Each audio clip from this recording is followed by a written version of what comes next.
এটা হচ্ছে 4-এর 4 নাম্বার। দেখো এখানে বলছে যে এবি রেখাংশটি পি এবং কিউ বিন্দু দুটি দ্বারা সমত্রিখণ্ডিত হলো, এ এবং বি এর স্থানাঙ্ক বের করো। এটা হচ্ছে অসীম কুমার সাহা।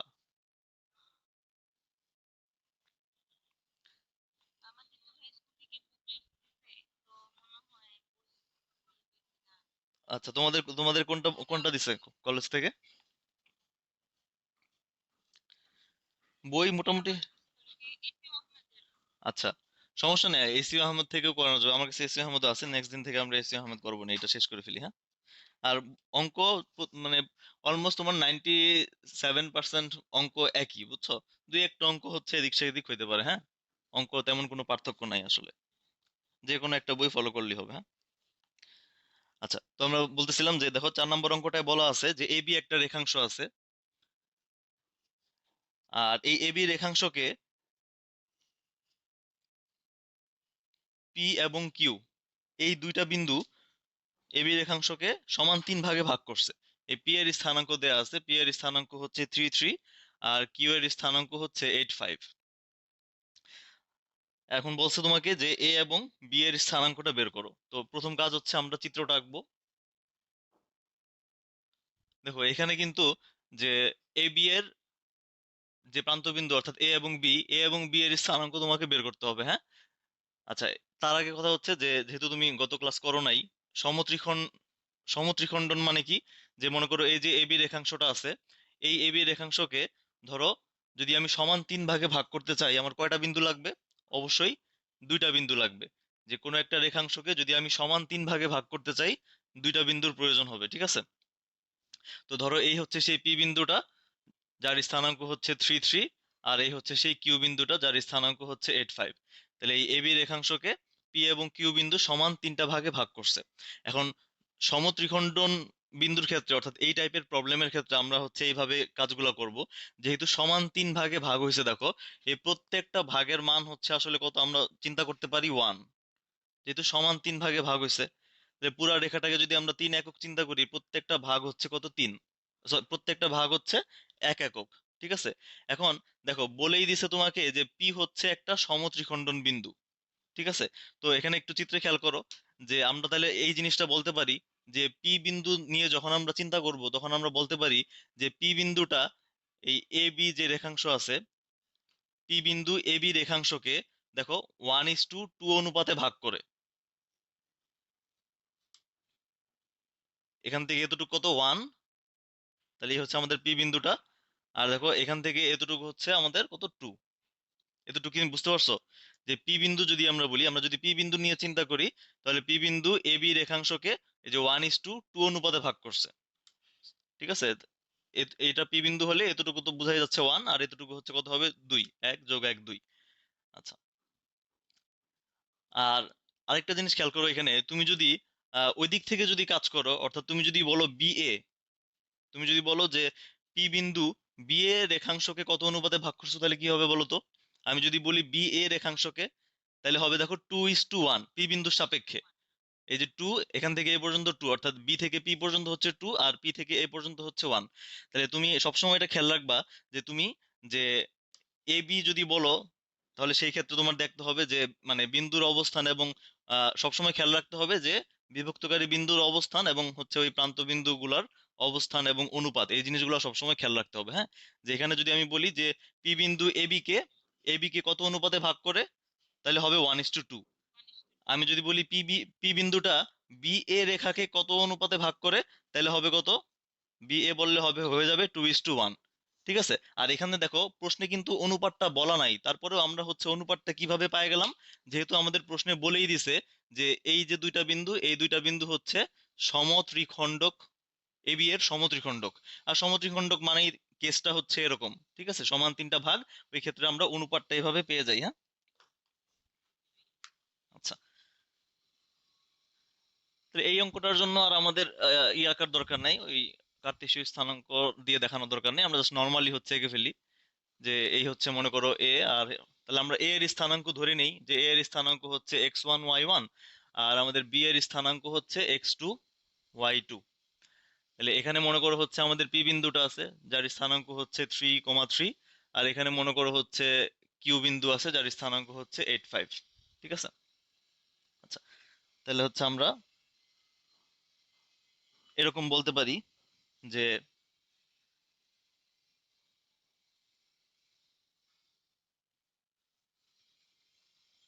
যেহেতু পি ও কিউ বিন্দু দ্বয়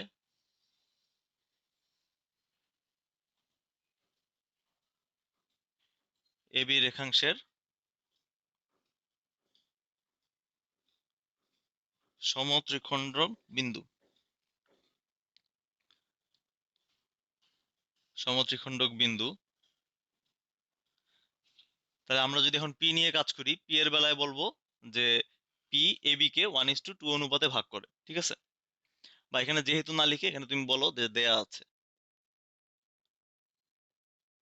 আছে পি ও কিউ বিন্দু দ্বয় এবি রেখাংশের সমত্রিখণ্ডক বিন্দু। তাহলে অর্থাৎ পি এর বেলায় আমরা বলতে পারি অর্থাৎ পি বিন্দুটি এবি রেখাংশকে 1:2 অনুপাতে অন্তর্বিভক্ত করে। ঠিক আছে। তাহলে এখানে তোমার এই যে 1:2, তোমরা দেখো তুমি এখানে M1 আর M2 এর মান পেয়ে যাচ্ছ। 1 হচ্ছে M1 আর 2 হচ্ছে M2। তাহলে দেখো যে, আচ্ছা এখানে একটা জিনিস খেয়াল করো যে তুমি হচ্ছে বিভক্তকারী বিন্দুর স্থানাঙ্ক জানো, তারপরে হচ্ছে কত অনুপাতে ভাগ করছে সেটাও জানো, কিন্তু এও জানো না, বিও জানো না। ঠিক আছে। এও জানো না, বিও জানো না। তাহলে আমরা এখানে এবি এবি এবি দিয়ে কাজ না করে যদি আমরা এ কিউ নিয়ে কাজ করি তাহলে হচ্ছে ভালো হবে। কারণ কি, যে আমরা যদি বলি যে পি এবি কে 1:2 অনুপাতে ভাগ করে, তাহলে আমাদের হচ্ছে যে আগেই বলছিলাম যে চারটা জিনিস আছে এখানে, চারটা থেকে অ্যাটলিস্ট তিনটা জানা থাকলে আমরা অপরটা বের করতে পারবো সহজেই। হ্যাঁ, তাহলে এখানে এও জানি না, বিও জানি না, আর হচ্ছে অনুপাত জানি, আর হচ্ছে শুধু এই পি বিন্দুর স্থানাঙ্ক জানি, আর পি বিন্দু 1:2 অনুপাতে ভাগ করছে সেটা জানি, বাট এও জানি না, বিও জানি না। তো এই ক্ষেত্রে কিন্তু আমরা এখান থেকে ডিরেক্ট মান পাবো না। ঠিক আছে। তাহলে আমরা এটা না বলে বলতে পারি যে দেখো এই সমদ্বিখণ্ডক বিন্দুর ক্ষেত্রে আমরা এই জিনিসটা বলতে পারবো যে এই এ থেকে দেখো কিউ পর্যন্ত এই অংশটুকু কত বলো তো, এ থেকে কিউ পর্যন্ত 2 একক না? 2। তাহলে আমরা বলতে পারবো না যে পি বিন্দুটা এ কিউ রেখাকে সমদ্বিখণ্ডিত করে?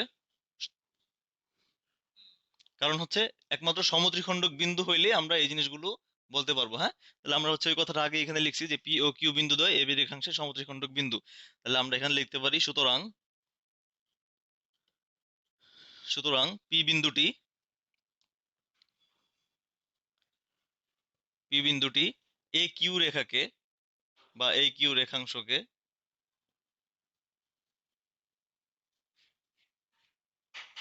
সমদ্বিখণ্ডিত করে। ঠিক আছে। তাহলে পি বিন্দুটি এই কিউ রেখাকে সমদ্বিখণ্ডিত করে। তাহলে এবার দেখো তুমি আহ একটা জিনিস হচ্ছে অজানা, আর বাকি জিনিসগুলো হচ্ছে আমাদের জানা। তাহলে এখান থেকে আমরা এই বিন্দুর স্থানাঙ্কটা পাবো। হ্যাঁ, তাহলে হচ্ছে আমাদের ওই সমদ্বিখণ্ডকের বেলায় বিভক্তকারী বিন্দুর স্থানাঙ্কটা কি ছিল?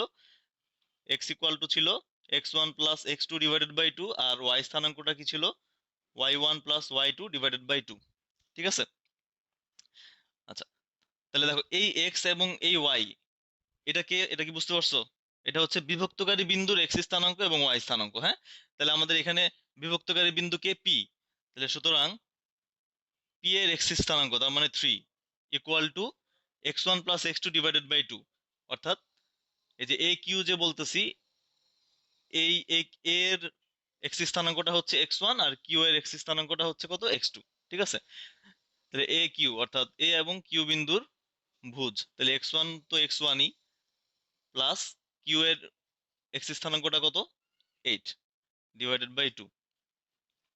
তাহলে দেখো এখান থেকে আমরা পেয়ে যাব হচ্ছে 6, x1 ইকুয়াল টু 6 - 8, বা x1 ইকুয়াল টু এখান থেকে পাবো কত? -2। ঠিক আছে। এবং বিভক্তকারী বিন্দুর ওয়াই স্থানাঙ্ক কত? 3। 3 ইকুয়াল টু হচ্ছে y1 + y2 ডিভাইডেড বাই 2। তাহলে y1 হচ্ছে y1 প্লাস y2 হচ্ছে 5 ডিভাইডেড বাই 2। তাহলে এখান থেকে পাবো হচ্ছে y1 ইকুয়াল টু 6 - 5, তাহলে এখান থেকে পাবো হচ্ছে কত 1।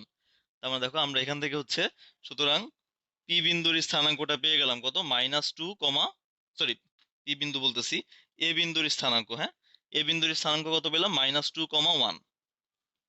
তাহলে এ বিন্দুর স্থানাঙ্কটা আমরা এখান থেকে পেয়ে গেছি।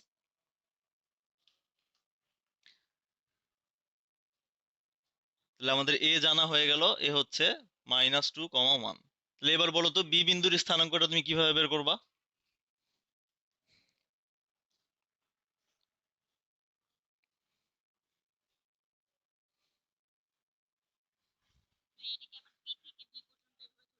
হ্যাঁ, এখন তুমি দেখো, এখন জাস্ট একটা জিনিস অজানা। এবার তুমি যখন তুমি হচ্ছে বি বিন্দুর স্থানাঙ্ক বের করবা, তখন তুমি মানে যে কোনো ভাবে করতে পারো। তুমি বলতে পারো যে পি বিন্দু এ বি কে 1:2 অনুপাতে ভাগ করে ওইখান থেকেও বি এর স্থানাঙ্ক আসবে। তুমি বলতে পারো যে কিউ বিন্দুটা এ বি কে 2:1 অনুপাতে ভাগ করে ওইখান থেকেও রেজাল্ট আসবে। অথবা বলতে পারো যে পি বি এর মধ্যবিন্দু হচ্ছে কিউ, তাহলে মধ্যবিন্দু দিয়ে করাই আমাদের জন্য সহজ, ক্যালকুলেশন কম। তাহলে পি বি এর মধ্যবিন্দু হচ্ছে কিউ, তাহলে আমরা ওইভাবে করে ফেলি, হ্যাঁ। তাহলে আমরা বলবো যে যেহেতু কিউ হচ্ছে অপর একটা সমদ্বিখণ্ডক বিন্দু, তাহলে আমরা বলবো আবার আবার কিউ বিন্দুটি কিউ বিন্দুটি হচ্ছে পি বি এর মধ্যবিন্দু। ঠিক আছে, পি বি এর মধ্যবিন্দু হচ্ছে কিউ। তাহলে সুতরাং মধ্যবিন্দুর এক্স স্থানাঙ্ক কত 8, 8 ইকুয়াল টু আসবে আমাদের x1 plus x2, x1 plus x2 divided by 2। আর মধ্যবিন্দুর ওয়াই স্থানাঙ্ক কত 5 divided by Y, sorry, 5 equal to কত আসবে y1 plus y2, y1 plus y2 divided by 2। তাহলে এখান থেকে আমরা পাবো হচ্ছে x2 ইকুয়াল টু পাবো কত 16 - 3, তার মানে 13। আর এখান থেকে y2 ইকুয়াল টু পাবো হচ্ছে 10 - 3, তার মানে আসবে 7। তার মানে দেখো কিউ বিন্দুর বি বিন্দুর স্থানাঙ্ক, বি বিন্দুর স্থানাঙ্কটা হচ্ছে 13, 7। ঠিক আছে, বুঝতে পারছো এটা? আচ্ছা,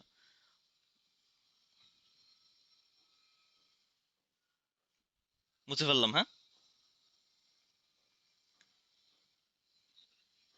তাহলে এইভাবে আমরা হচ্ছে যদি সমত্রিখণ্ডক বলা থাকে, বিন্দুগুলোর পরিচয় যদি বলা থাকে যে এরা হচ্ছে একটা রেখাংশের সমত্রিখণ্ডক বিন্দু, তাহলে ওই ক্ষেত্রে আমরা কত অনুপাতে ভাগ করছে এটা আমাদের জানা, প্রশ্নে বলা থাকুক মানে ওই সমত্রিখণ্ডক মানেই হচ্ছে আসলে একটা বিন্দু 1:2 অনুপাতে ভাগ করবে, হ্যাঁ।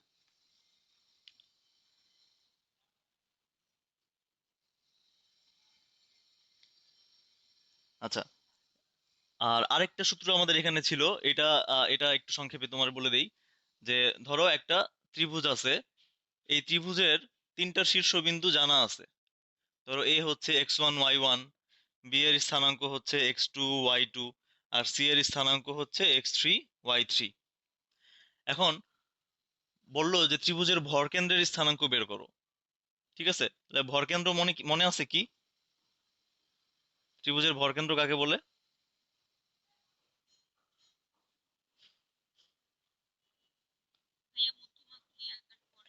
হ্যাঁ, যে মধ্যমা তিনটা, উম, হ্যাঁ, মধ্যমা তিনটা যেখানে ছেদ করবে, বা দুইটা মধ্যমা যেখানে ছেদ করবে, হ্যাঁ, একই কথা। তো দুইটা যেখান দিয়ে ছেদ করবে অপরটা ওইখান দিয়ে যাবে। অর্থাৎ ত্রিভুজের মধ্যমা তিনটা যে বিন্দুতে ছেদ করবে সেটা হচ্ছে ভরকেন্দ্র জি। তো এটার জন্য, এই জি এর জন্য আমরা হচ্ছে সূত্র ডিরাইভ করছিলাম গতকালকে, ওটা তুমি দেখে নিও। তাহলে আমরা হচ্ছে সূত্রটা একটু লিখি, যে এই জি এর যে স্থানাঙ্ক, সেই জি এর স্থানাঙ্কটা কি হবে? এক্স ইকুয়াল টু আসবে হচ্ছে ত্রিভুজের শীর্ষবিন্দু তিনটার ভুজের যোগফল, অর্থাৎ x1 plus x2 plus x3 divided by 3। আর y ইকুয়াল টু আসবে হচ্ছে y1 plus y2 plus y3 divided by 3। তাহলে এটা হচ্ছে আমাদের ভরকেন্দ্রের স্থানাঙ্ক। ঠিক আছে,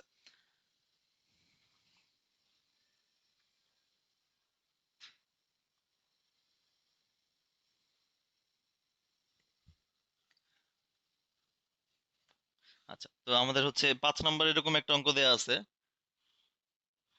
যে এবিসি ত্রিভুজের ভরকেন্দ্র জি এর স্থানাঙ্ক দেয়া আছে, হ্যাঁ।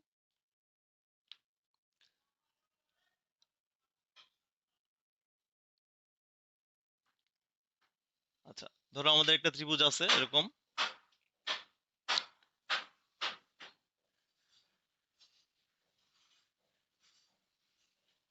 এই জি এর স্থানাঙ্কটা দেয়া আছে। জি এর স্থানাঙ্কটা হচ্ছে 7 2, জি এর স্থানাঙ্ক হচ্ছে 7,2। আর এ ও বি শীর্ষবিন্দু দ্বয়ের স্থানাঙ্ক দেয়া আছে 3 5 ও 7 - 1। ঠিক আছে, 3 5 ও 7 - 1। তাহলে এটাকে আমরা 7 - 1 বললাম। আর 3 5 ধরো হচ্ছে বললাম এ। এটা তুমি যদি হচ্ছে চাও এইভাবে এইভাবে আঁকলে আরো সুবিধা হয়। একটা শীর্ষবিন্দু হচ্ছে 3,5, অর্থাৎ এটা একটা বিন্দু আছে এখানে। অপর বিন্দুটা হচ্ছে 7 - 1 এখানে। তাহলে এটা হচ্ছে এ 3,5, বি হচ্ছে 7 - 1, আর ভরকেন্দ্র হচ্ছে 7 2। তাহলে 7 2 কোথায়? এই জায়গাতে 1 2, এখানে হচ্ছে 7 2, এখানে আছে জি। ঠিক আছে, তাহলে হচ্ছে আমরা এখন ত্রিভুজটা আঁকতে পারবো অবশ্যই। তাহলে বলো তো যে এই চিত্রটা দেখে, ডান পাশের চিত্রটা একটু দেখে বলো যে সি যে বিন্দুটা আছে অপর বিন্দুটা কোন দিকে হইতে হবে অবশ্যই। সি বিন্দুটা যদি এদিকে হয় তাহলে ভরকেন্দ্র দেখো ত্রিভুজের বাইরে চলে যায়, হবে? হবে না, তাই না? তাহলে সি বিন্দু মানে সি বিন্দুটা, তৃতীয় বিন্দুটা অবশ্যই মোটামুটি এদিকে কোথাও আছে, হ্যাঁ, এরকম। জাস্ট আমরা গেস করে ধরে নিলাম সি বিন্দুটা এখানে আছে, যার স্থানাঙ্ক হচ্ছে XY। তাহলে আমরা এই চিত্রটা মুছে ফেলি, ওইটা হচ্ছে আমাদের প্রপার চিত্র, হ্যাঁ। তাহলে এই হচ্ছে আমাদের ভরকেন্দ্র জি, যার স্থানাঙ্ক ছিল 7 2। আচ্ছা, তাহলে দেখো আমাদের সি বিন্দুটা এখানে জানা নাই। ঠিক আছে, তাহলে আমরা ওই ভরকেন্দ্র যে সূত্র সেটা দিয়ে বের করে ফেলতে পারবো। তাহলে আমাদের যেহেতু এখানে বলবা যে আমরা ধরি ত্রিভুজের শীর্ষবিন্দুগুলো হচ্ছে এ বি সি, আর দেয়া আছে ভরকেন্দ্র হচ্ছে 7 2। আমরা সংক্ষেপে করে ফেলি। তাহলে আমরা জানি ভরকেন্দ্রের এক্স স্থানাঙ্ক তার মানে 7 ইকুয়াল টু কত? শীর্ষবিন্দু তিনটার ভুজের যোগফল, তার মানে 3 + 7 + x ডিভাইডেড বাই 3। তাহলে এখান থেকে চলে আসবে এক্স ইকুয়াল টু কত? 21 - 10, তার মানে 11। আর এবং ভরকেন্দ্রের ওয়াই স্থানাঙ্ক কত দেয়া আছে? 2। 2 ইকুয়াল টু কি আসবে সূত্র থেকে? শীর্ষবিন্দু তিনটার ওয়াই স্থানাঙ্ক ডিভাইডেড বাই 3। তাহলে এখানে আসবে হচ্ছে ওয়াই ইকুয়াল টু 6 - 4, তার মানে 2। অর্থাৎ সি যে তৃতীয় যে শীর্ষবিন্দু আছে ত্রিভুজের, সেটার স্থানাঙ্ক হচ্ছে 11,2। আমরা একটু সংক্ষেপে করলাম অঙ্কটা, হ্যাঁ। 11,2। আহ দুই এক লাইন একটু লিখো যে দেয়া আছে শীর্ষবিন্দু ত্রয়। হ্যাঁ, বাংলা কথাগুলো তো সবসময় হচ্ছে টাইমের উপর ডিপেন্ড করে। তো যখন তুমি মানে তোমার হাতে টাইম থাকলে তুমি অবশ্যই একটু গুছায় লেখার চেষ্টা করবে, এতে এক্সামিনার খুশি হবে, বুঝছো? লিখলে যে দেয়া আছে ত্রিভুজের শীর্ষ বিন্দু ত্রয় আহ এ বি, এবং ধরি সি, সি এর পাশে ব্রেকেটে লিখে দিতে পারো যে ধরি এটা হচ্ছে তৃতীয় শীর্ষবিন্দু, হ্যাঁ। আর ভরকেন্দ্র হচ্ছে জি। এরপরে তুমি এখান থেকে কাজ শুরু করে দাও। এরপরে আর বেশি কিছু লেখা লাগবে না, ঠিক আছে?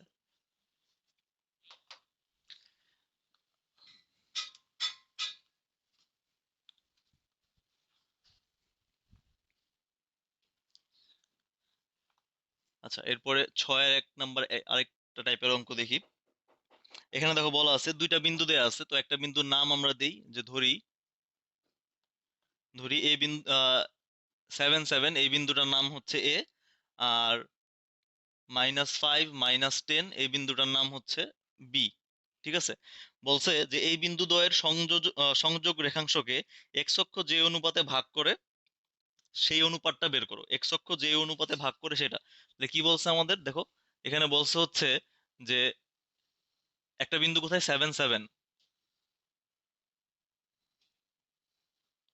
মনে করো একটা বিন্দু আছে এখানে, এ আছে হচ্ছে ওইখানে, হ্যাঁ, 7 7। আর বি হচ্ছে কত? -5 - 10।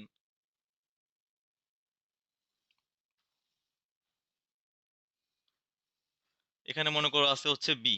ঠিক আছে, আচ্ছা, তাহলে এই যে সংযোগ রেখাংশ, আমরা যদি এখন এটা যোগ করি, তাহলে এই সংযোগ রেখাকে দেখো এক্স অক্ষ এক্স, এটা হচ্ছে আমাদের এক্স অক্ষ, এটা হচ্ছে ওয়াই অক্ষ। দেখো এক্স অক্ষ তাকে ভাগ করছে এই বিন্দুতে, তার মানে এক্স অক্ষ তাকে হচ্ছে এই যে এই অনুপাতে ভাগ করছে, তাই না?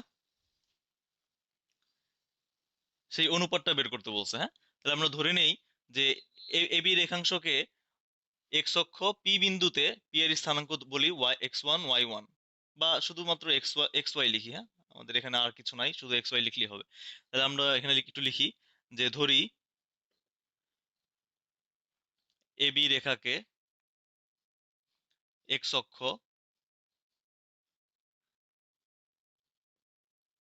পি বিন্দুতে m one is to m two অনুপাতে অনুপাতে বিভক্ত করে। তো এই ক্ষেত্রে অবশ্যই এটা বোঝাই যাচ্ছে অন্তর্বিভক্ত। তো অন্তর্বিভক্ত না বললে শুধু বিভক্ত বললেও হবে, আর অন্তর্বিভক্ত বললেও মানে চাইলেও তুমি লিখতে পারো, সমস্যা নাই, হ্যাঁ। তাহলে এক্স অক্ষ এবি রেখাংশটাকে ধরলাম m one is to m two অনুপাতে পি বিন্দুতে অন্তর্বিভক্ত করছে, হ্যাঁ। তাহলে আমরা হচ্ছে যেহেতু আমরা এ বি বলতেছি, আমরা এখান থেকে আমাদের এখান থেকে হিসাবটা করব, অর্থাৎ এটা হচ্ছে আমাদের প্রথম প্রান্ত বিন্দু। তাহলে এ বি কে পি বিন্দু m one is to m two, so এটা হচ্ছে এম ওয়ান আর এটা হচ্ছে এম টু, ঠিক আছে। তাহলে আমরা দেখো এখান থেকে এখন বলতে পারি, সুতরাং আমাদের সূত্র কি ছিল, যে বিভক্তকারী বিন্দুর এক্স স্থানাঙ্ক, তাহলে এক্স স্থানাঙ্ক ইকুয়াল টু কি আসবে, সূত্র হচ্ছে m one x two. X two কত বলো তো? এক্স টু হচ্ছে আমাদের এই যে দ্বিতীয় যে প্রান্ত বিন্দু সেটার স্থানাঙ্কটা, এক্স টু ওয়াই টু, হ্যাঁ। তাহলে m one x two, x two হচ্ছে -5, তাহলে m one x two plus m two x one, x one হচ্ছে কত 7, divided by m one plus m two. আর ওয়াই স্থানাঙ্ক কত, এবং বিভক্তকারী বিন্দু অর্থাৎ পি এর ওয়াই স্থানাঙ্কটা হচ্ছে আসবে এরকম, এম ওয়ান ওয়াই টু হচ্ছে -10 plus m two y one হচ্ছে কত 7, divided by m one plus m two. এখন এখান থেকে দেখো যে যেহেতু এই যে পি বিন্দুটা কোন অক্ষের উপরে আছে, এক্স অক্ষের উপর, তাহলে পি বিন্দুর ওয়াই স্থানাঙ্কটা কি অবশ্যই জিরো না?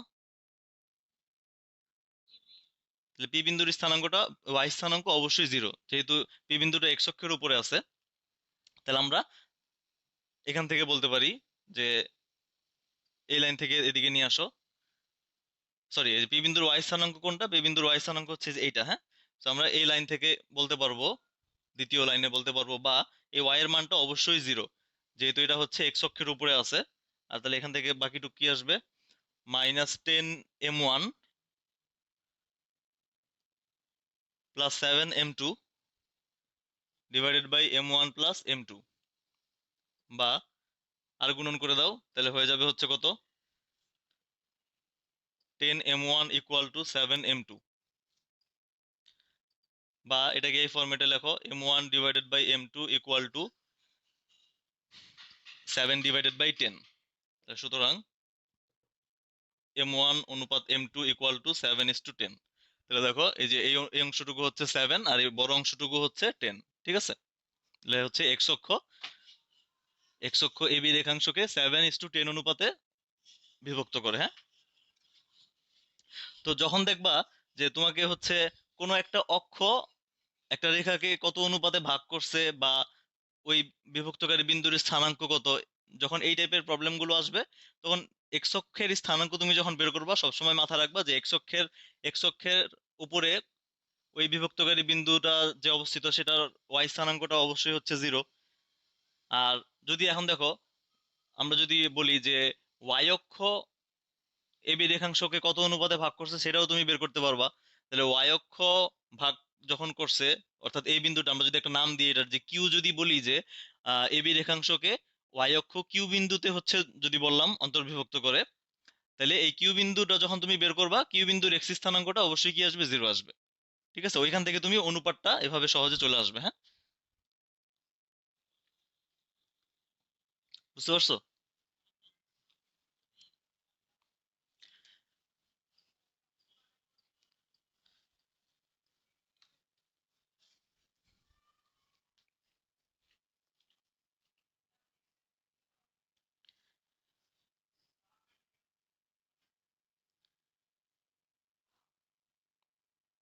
আচ্ছা, এরকম আরো 2-3টা অঙ্ক আছে, এগুলো পারবা।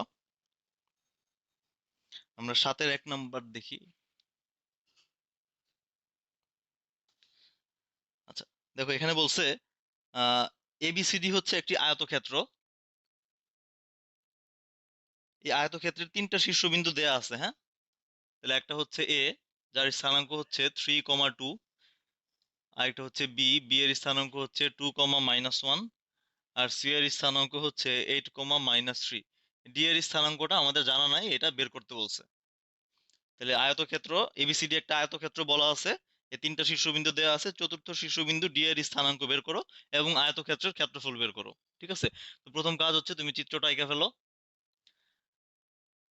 তাহলে আমাদের হচ্ছে দেখো এ বিন্দু আছে কোথায়, 3,2। এখানে হচ্ছে আমাদের এ বিন্দু আছে। বি বিন্দু হচ্ছে কোথায় আছে, 2,-1। এখানে হচ্ছে বি বিন্দু আছে। সি আছে হচ্ছে 8,-3। তাহলে হচ্ছে 3, 4, 5, 6, 7, 8, 3। এখানে আছে সি বিন্দু। তাহলে বুঝতেই পারতেছো যে এখানে হচ্ছে এ, এই হচ্ছে বি, এই হচ্ছে সি। আয়তক্ষেত্র হইতে হইলে 4 নম্বর বিন্দুটা অবশ্যই কোন দিকে থাকবে? মোটামুটি গেস করে বসায় দাও, হ্যাঁ এখানে থাকবে।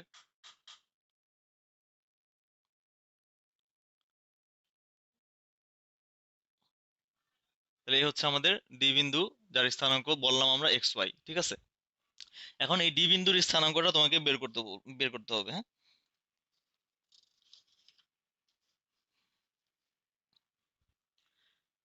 ডি বিন্দুর স্থানাঙ্কটা, আচ্ছা আগের অঙ্কে একটা পোর্শন আমরা মিস করে গেছি। আগের অঙ্কে ওই অনুপাতটা বের করার পরে, মনে ছিল না আমার, অনুপাতটা বের করার পরে সেটার ভুজটাও বের করতে বলছিল, হ্যাঁ। তাহলে সেটার ভুজটা তুমি হচ্ছে ওই যে এক্স ইকুয়াল টু যে ছিল, যে এক্সপ্রেশনটা ছিল, ওইখানে M1 আর M2 এর মান বসায় দিলেই ওই এক্স এর মান বের হয়ে আসবে, হ্যাঁ। আবার কোটি বের করতে বললে তুমি M1 M2 এর মান ওইখানে বসায় দিলে, ওয়াই ওয়াই এর যে এক্সপ্রেশন ছিল এখানে বসায় দিলেও বিন্দুর কোটিটা বের হয়ে যাবে। ঠিক আছে, আচ্ছা তাহলে দেখো আমাদের হচ্ছে এই আয়তক্ষেত্রের যে 4 নাম্বার যে শীর্ষবিন্দুটা আছে ডি, এই ডি এর স্থানাঙ্কটা বের করতে হবে, হ্যাঁ। তাহলে আমরা হচ্ছে এটা জানি যে আয়তক্ষেত্রের যে কর্ণগুলো আছে, কর্ণগুলো হচ্ছে সমদ্বিখণ্ডিত হয়, তাই না? পরস্পর সমদ্বিখণ্ডিত হয়, এটা আমাদের জানা আছে।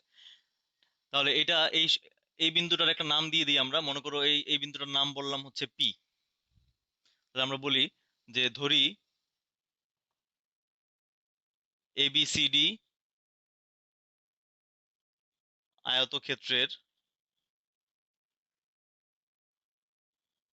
এবিসিডি আয়তক্ষেত্রের চতুর্থ শীর্ষবিন্দু, চতুর্থ শীর্ষবিন্দু হচ্ছে ডি, এবং আয়তক্ষেত্রের কর্ণদ্বয়, কর্ণদ্বয় পরস্পর পি বিন্দুতে সমদ্বিখণ্ডিত হয়।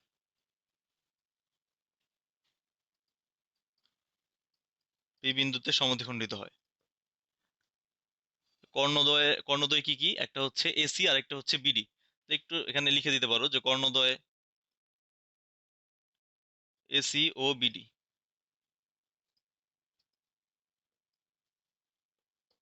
কর্ণদ্বয় এসি ও বিডি পরস্পর পি বিন্দুতে সমদ্বিখণ্ডিত হয়, হ্যাঁ। তো এখান থেকে আমরা কি পাবো দেখো, যেহেতু দেখো এ আমাদের জানা আছে, এ হচ্ছে 3,2। সি জানা আছে, সি হচ্ছে 8-3। এসি কর্ণের মধ্যবিন্দু হচ্ছে যে, সেই সেই তো হচ্ছে বিডি কর্ণের মধ্যবিন্দু, তাই না? তাহলে আমরা হচ্ছে এসি কর্ণের মধ্যবিন্দু বের করি। সুতরাং এসি কর্ণের মধ্যবিন্দু পি, পি এর স্থানাঙ্ক, পি এর স্থানাঙ্ক তাহলে আমরা হচ্ছে একবারে বের করে ফেলি, এটা ক্যালকুলেশনটা ভিতরে করে ফেলি।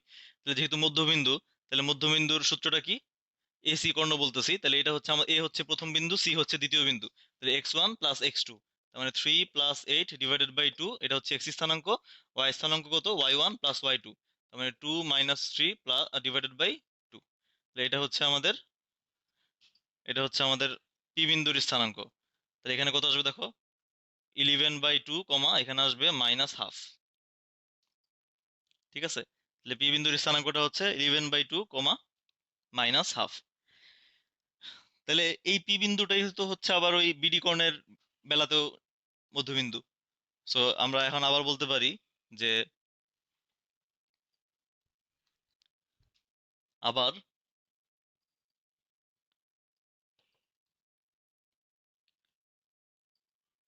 বিডি কর্ণের ক্ষেত্রে বিডি কর্ণের ক্ষেত্রে বা এটা আবার না লিখে এখন লিখো, এখন বিডি কর্ণের মধ্যবিন্দু ওই যে পি, যেটা আমরা এখন জানি 11/2 কমা মাইনাস হাফ। তাহলে এই দেখো বিডি কর্ণের মধ্যবিন্দু জানা আছে আর প্রান্তবিন্দু একটা জানা আছে, সো অপরটা বের হয়ে যাবে। তাহলে বিডি কর্ণের মধ্যবিন্দু জানি, সুতরাং মধ্যবিন্দুর এক্স স্থানাঙ্ক ইকুয়াল টু প্রান্তবিন্দু দুইটার ভুজের যোগফল, তার মানে 2 + x/2। আর মধ্যবিন্দুর ওয়াই স্থানাঙ্ক কত, -হাফ, ইকুয়াল টু এটার ওয়াই ওইটার ওয়াই এর যোগফল, তার মানে -y1 + y/2। সো বিডি কর্ণের বেলায় পি হচ্ছে মধ্যবিন্দু, সো এই ক্ষেত্রে আমরা যেহেতু পি জানি, এবার হচ্ছে এক্স এর মান পেয়ে যাবো এখান থেকে। তাহলে 2 কাটা যাবে, এখান থেকে এক্স ইকুয়াল টু আসবে 9, আর এখানে 2 কাটা যাবে, ওয়াই ইকুয়াল টু আসবে কত, 0। আচ্ছা, তার মানে এই বিন্দুটা এ একটা বিন্দু আছে 8,10 আর বি একটা বিন্দু আছে হচ্ছে 18,20। বলছে যে এই দুটা বিন্দুর সংযোজক রেখাংশকে কিউ এবং আর বিন্দু দুটি 2:3 অনুপাতে যথাক্রমে অন্তর্বিভক্ত এবং বহির্বিভক্ত করে। কিউ এবং আর এর স্থানাঙ্ক বের করতে হবে। আচ্ছা, প্রথম অংশটুকু আগে আমরা করি, হ্যাঁ। তো আগে চিত্রটা একটু আঁকি। একটা বিন্দু হচ্ছে 8, 10, অনেক দূর যাইতে হবে, সো এটা আরো এদিকে দিই। একটা বিন্দু হচ্ছে 8,10,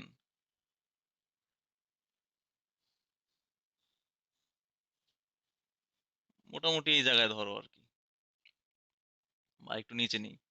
তাহলে এটা হচ্ছে আমাদের এ বিন্দু, আর বি বিন্দুটা হচ্ছে মনে করো 18,20, সাপোজ ধরো এই জায়গাতে বি। তাহলে এই হচ্ছে আমাদের এ বি রেখাংশটা।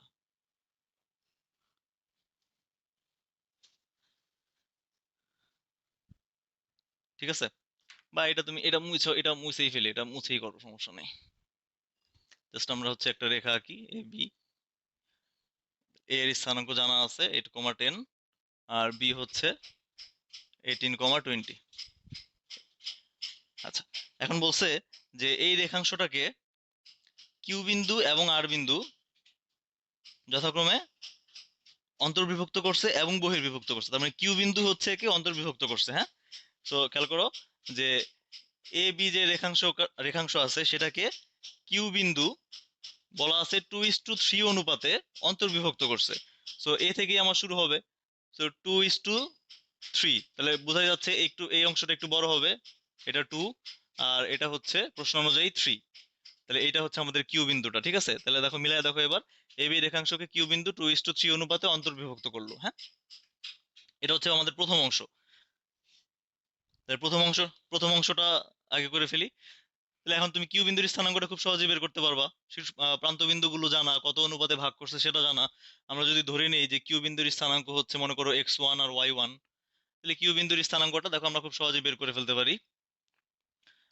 এম ওয়ান হচ্ছে কত, 2, এম ওয়ান এক্স টু হচ্ছে কত, 18, m one x two plus m two x one হচ্ছে 8/এম ওয়ান প্লাস এম টু। তাহলে এখান থেকে আসবে কত, 36, আর এখানে কত, 24। 36 আর 24 কত হয়, 60 না, তাহলে 12 আসবে না। আচ্ছা, আর y1 এর বেলায় দেখো, m one m one y two হচ্ছে 20 plus m two y one হচ্ছে 10। তাহলে এখানে আসবে কত তোমার, দেখো 40 আর হচ্ছে 30, 70, 70/3, সরি 70/5, তার মানে 14। তার মানে তোমার কিউ বিন্দুর স্থানাঙ্কটা আমরা পেয়ে গেছি, হ্যাঁ। কিউ বিন্দুর স্থানাঙ্কটা হচ্ছে 12,14। তো কিউ বিন্দুর স্থানাঙ্কটা আমরা বের করে ফেললাম।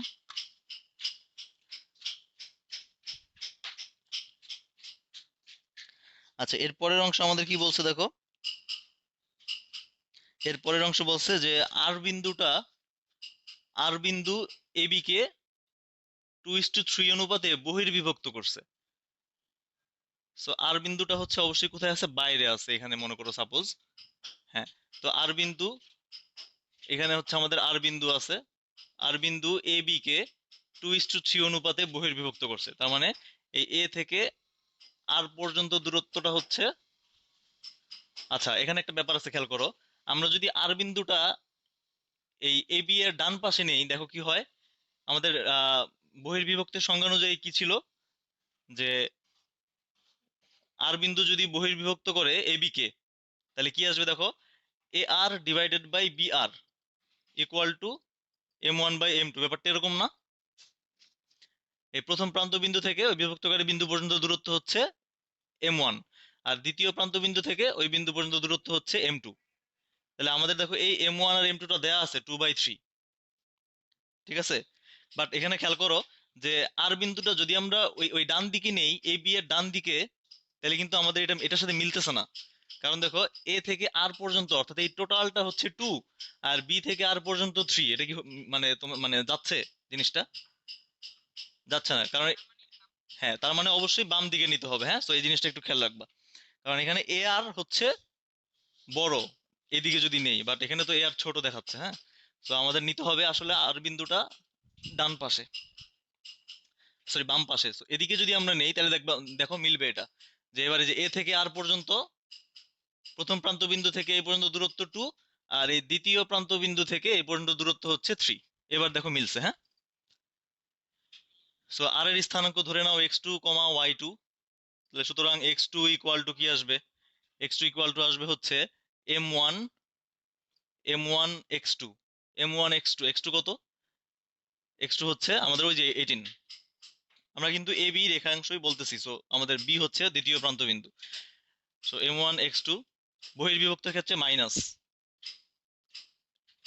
3 ইন্টু x1, x1 কত 8, divided by m1 minus m2।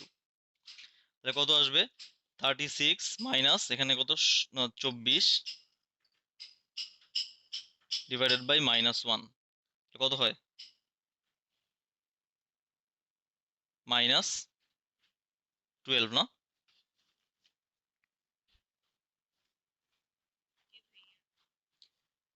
আচ্ছা, আর y2 টা কত আসবে দেখো,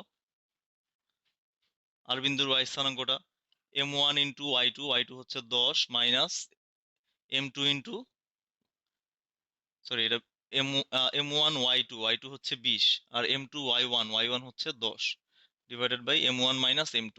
তাহলে এখানে আসবে কত, 40 মাইনাস 30, তার মানে -10। সুতরাং দেখো আমাদের হচ্ছে আর বিন্দুর স্থানাঙ্কটা পেয়ে গেলাম আমরা কত, -12 -10। এই যে আর বিন্দুটা এইদিকে আছে। হ্যাঁ, তো এই হচ্ছে প্রথম অংশটুকু গেল আমাদের, যে অন্তর্বিভক্ত এবং বহির্বিভক্ত করলে তাদের স্থানাঙ্ক বের করো। এরপরে বলছে যে পি বিন্দু এ বি এর মধ্যবিন্দু হলে, তাহলে এটা হচ্ছে 3 নম্বর অংশটা। তাহলে বলছে যে পি বিন্দু যদি এ বি এর মধ্যবিন্দু হয়, তাহলে আমাদের এ বি ছিল থেকে, এ বি ছিল এখান থেকে। আচ্ছা, এটা মান পেয়ে গেছি আমরা, -12 -10। এই হচ্ছে এ বি। এখন এই পি বিন্দু যদি এ বি এর মধ্যবিন্দু হয়, তাহলে পি এর স্থানাঙ্ক ধরো এক্স কমা ওয়াই। ধরলাম পি বিন্দু হচ্ছে এ বি এর মধ্যবিন্দু। তাহলে আমাদের দেখো এই জিনিসটা প্রমাণ করতে বলছে, যে প্রমাণ করো পি পি থেকে কিউ এর দূরত্ব এবং এবং পি থেকে আর এর দূরত্বের গুণফল ইকুয়াল টু পি থেকে বি এর দূরত্বের বর্গের সমান। তো খুবই সহজ এটা বের করা। তুমি আগে হচ্ছে ওই পি বিন্দুটা বের করে নাও। তাহলে পি বিন্দুটা দেখো আমরা এখান থেকে বের করে ফেলি। পি যেহেতু এ বি এর মধ্যবিন্দু, তাহলে এক্স স্থানাঙ্ক কি আসবে, 18 + 8 ডিভাইডেড বাই 2, ওয়াই স্থানাঙ্ক আসবে 10 + 20 ডিভাইডেড বাই 2। তো আমরা পি বিন্দুর স্থানাঙ্ক পাবো হচ্ছে কত দেখো, 13,15। সো আমাদের পি বিন্দুর স্থানাঙ্ক হচ্ছে এটা 13,15। হ্যাঁ,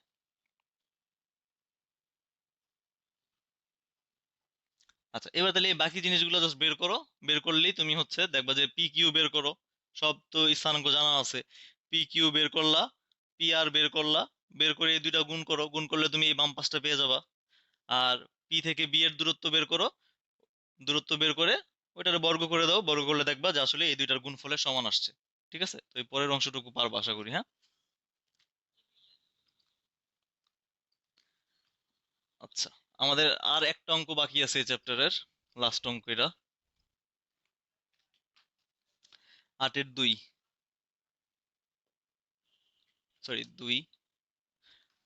দেখো এটাতে বলছে আমাদের যে একটি ত্রিভুজের শীর্ষবিন্দুর স্থানাঙ্ক দেয়া আছে। হ্যাঁ, তো স্থানাঙ্কগুলো এরকম, যে ধরি শীর্ষবিন্দুর সরি দেয়া আছে স্থানাঙ্কগুলো এরকম, যে a t1 square, 2a t1, B হচ্ছে a t2 square, 2a t2, আর সি হচ্ছে a t3 square, 2a t3।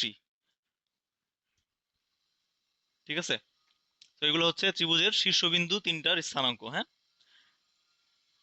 এখন বলছে যে যদি ত্রিভুজের ভরকেন্দ্রটা এক্স অক্ষের উপর অবস্থিত হয়, তাহলে প্রমাণ করে দেখাও t1 + t2 + t3 = 0।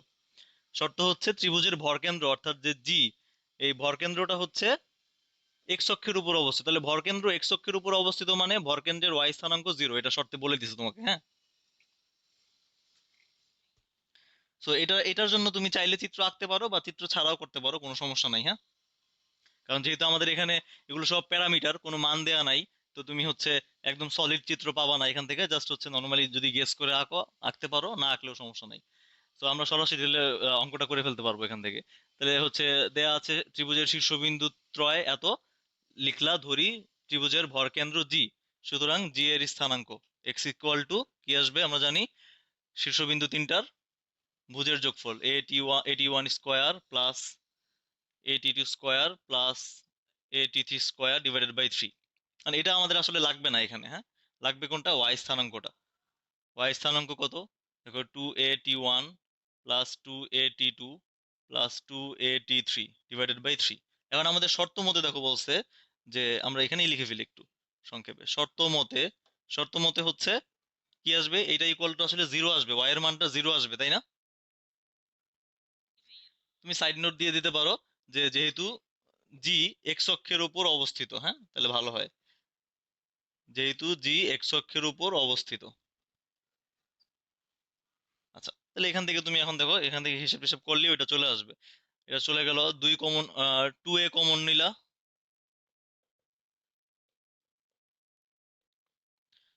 তাহলে আর তাহলে থাকলো কি এটা, এটাই আমাদের দেখাতে বলছিল। ঠিক আছে, এই 2a দিয়ে কেন ভাগ দিতে পারছো, কারণ শর্তে বলে দাও a ≠ 0, কারণ a 0 হওয়া সম্ভব না। কেন সম্ভব না, এ যদি 0 হয়, a 0 হইলে প্রত্যেকটা স্থানাঙ্ক কি হয়ে যাবে দেখো, 0 হয়ে যাবে না, 0 হয়ে যাবে। সো a 0 হইতে, এজন্যই a 0 হইতে পারবে না। হ্যাঁ, ওইটা সাইড নোটে বলে দিবা যে এখানে যখন তুমি ভাগ দিলা এটা বলে দিলা। তো এটাই আমাদের প্রমাণ করে দেখাইতে বলছিল। ঠিক আছে।